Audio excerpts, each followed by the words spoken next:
Right, I will be even more guarded. Okay, so I interrupted you to ask you more about AI, and you were going on to tell me about the co-opting of the internet. Can we go back down there? Yeah, absolutely. So yeah, there's been a push for several years, but now it's gaining an insane amount of momentum in steam. But it really goes back several years. And the goal is to have a regulated internet, which means the end of online privacy and anonymity. Um, and they want to do this by having people link a government issued ID to their internet access and internet activity. Who is So they? in the US, like it's come from the government, but it's not a lot of government policy, whether it's about this or something else, doesn't come organically from the government. It comes from think tanks. It comes from, groups like that, or even the WEF, the World Economic Forum, that are then given to politicians, and politicians legislate and enact it, and then the state enforces it. But it's not necessarily the ideas of the legislature and the state itself, these policies. And more often than not, these think tanks are funded by corporations and billionaires and all of these guys. And they also own the politicians. So it's really them creating the policy. And they use the state as an enforcer to force it on the public, right? So that's, I guess, the global public-private partnership is what my colleague Ian Davis calls they, right? And I think it's pretty fair. He puts the BIS at the top, by the way, of the pyramid. This policy, one of the earliest iterations of it, at least in the United States, was during the Obama administration. They called it a driver's license for the internet. The idea of, in order to access the internet, when you set up, internet connection at your house, the internet service provider links all of your internet traffic to your ID. And in doing so, the government and the signals intelligence arm or intelligence agency of the government then has access to not just everything you're posting and writing online, but also everything you read and consume online and everything you buy. And everything you buy. Totally. I mean, this whole push is completely related to ending financial anonymity and financial privacy as well. It's a completely interrelated thing. And I've done pretty extensive deep dives on this going back to probably like 2021. Because it's very tied up with how they're likely to force this regulated internet on the populace. Because they're not just going to be like, let's do this now. I mean, people aren't going to go along with it. So they need some sort of event that gets people angry and afraid and panicking in order to stick it through. So basically, this is going to be folded into, I guess, what I would call a Cyber Patriot Act. The Patriot Act being the legislation pushed through in the U.S. after September 11th, 2001. Right. A lot of which wasn't necessarily related to anything to do with 9/11, but was a huge power grab by the state taking advantage opportunistically of the panic after 9/11. So they need some sort of event like that to ram all this stuff through. But the plans have been on the books for a very long time, and it's not just the US, it's really everywhere. I mean, I think in the UK, you have something called like the Online Safety Bill that's quite similar. We have so much stuff. We have so much stuff now. Yeah. So yes, we have the Online Safety Bill, which was the death of end-to-end encryption. But we've also had this week, Rishi Sunak come out and say he wants to restrict social media for anyone under 16 as well, which is entirely unenforceable.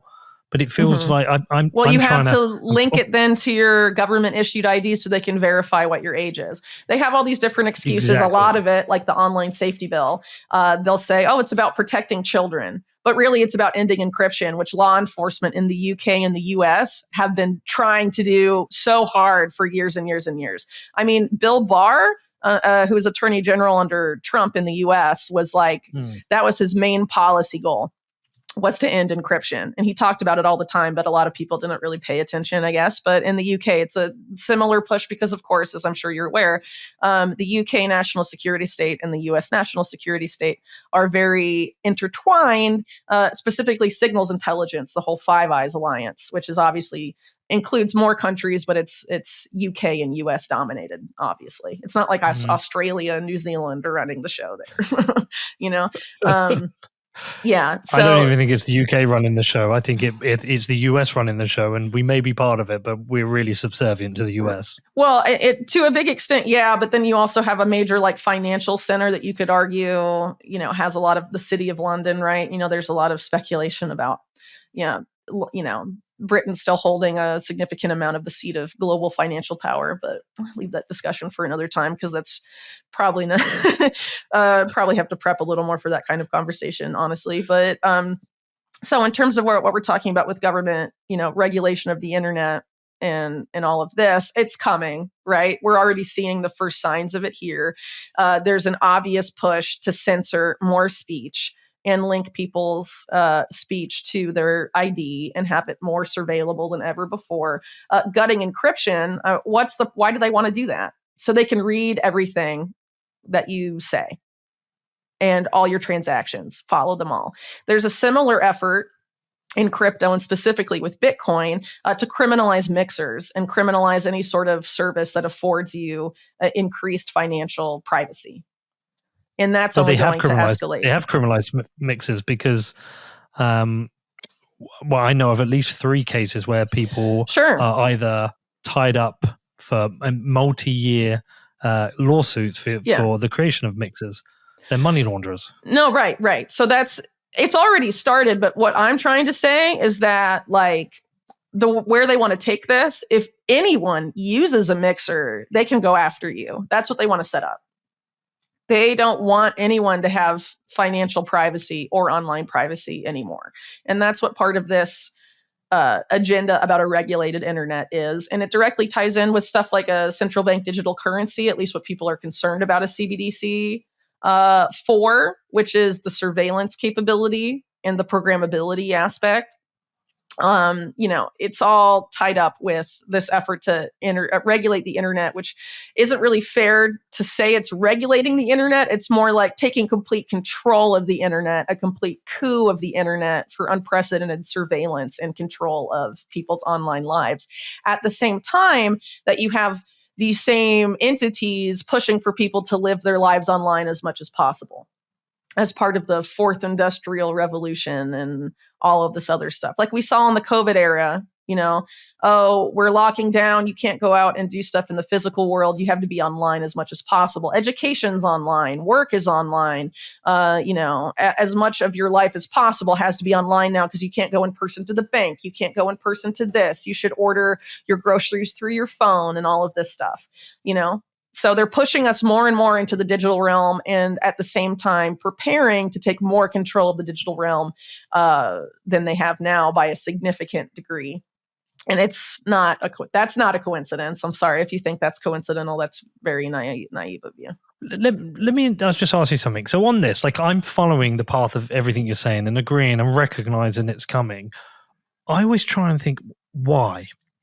Why has it happened? Is it an organic system of bad incentives which appeal to the greed of certain individuals that drive us towards these bad decisions, like the centralization and control of power? Mm-hmm. Or is it some evil plan? Is it malice? Is it I try and understand, and I always come out on the side of thinking, but it's just a system of poor incentives, the way humans are, the way we act, our greed that drives us towards this. But is there a deep state of malice?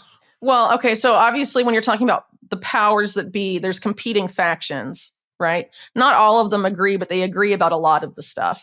And a lot of the way these people operate isn't that similar to how rulers operated hundreds of years ago.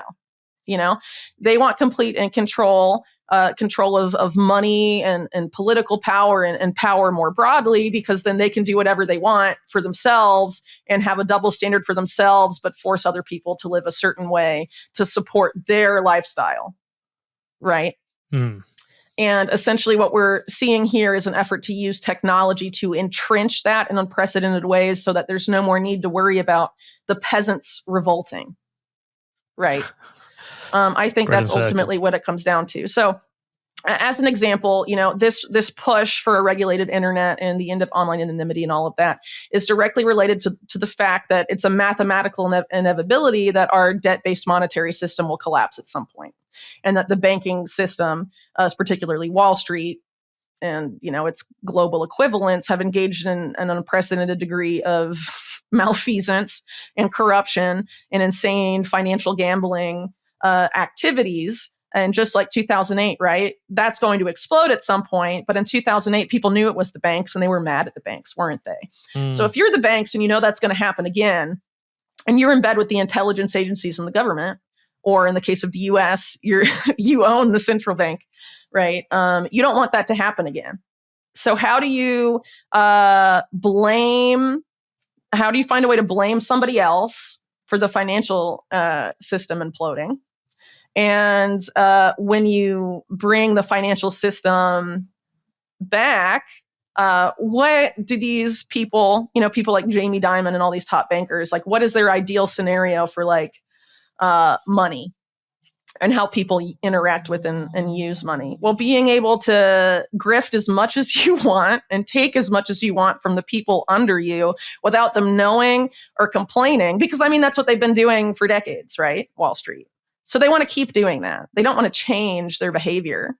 So they want to find a way to be able to steal from the underclass as much as possible without the underclass complaining or revolting, and control how they spend their money, and control their financial and other behavior so that they can maintain their place on the top.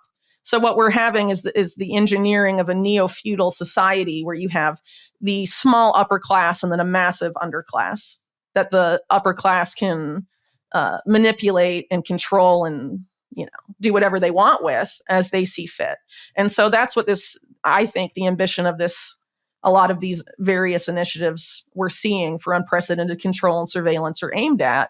And the goal is to use technology, whether it's AI or any of these other emerging technologies, to be able to do that, because obviously there's so much more of us than there are of them.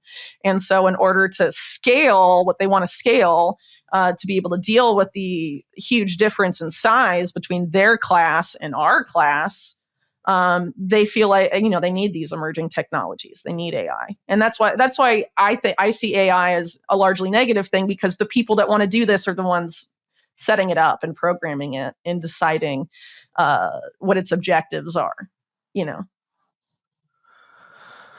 Wow. Okay.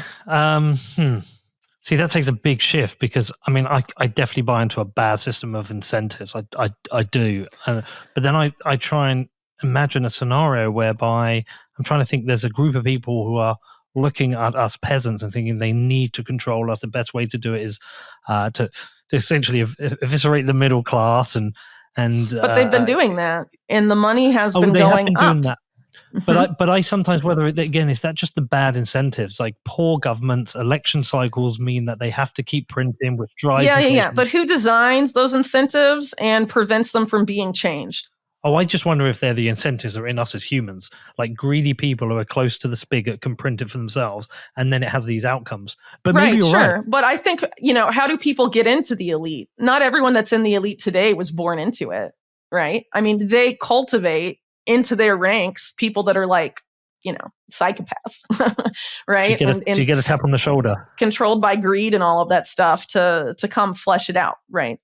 Or people they think are talented that they think they can use, and that will, if they're offered a big piece of the pie or a big enough piece of the pie, will join them, right? So it's not like these people are the people that have been there since the 1500s, and they're all still that today. You know what I mean? But in terms of the behavior of a ruling elite, it's very similar to what it was in the feudal era, like in the Dark Ages, which again, how did the Dark Ages succeed so successfully in that? Extreme control of information. It was all in the church, right?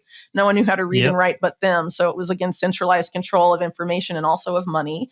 And we're going to that same paradigm again, but for the modern era. So all this technology is going to try and set up those systems for us.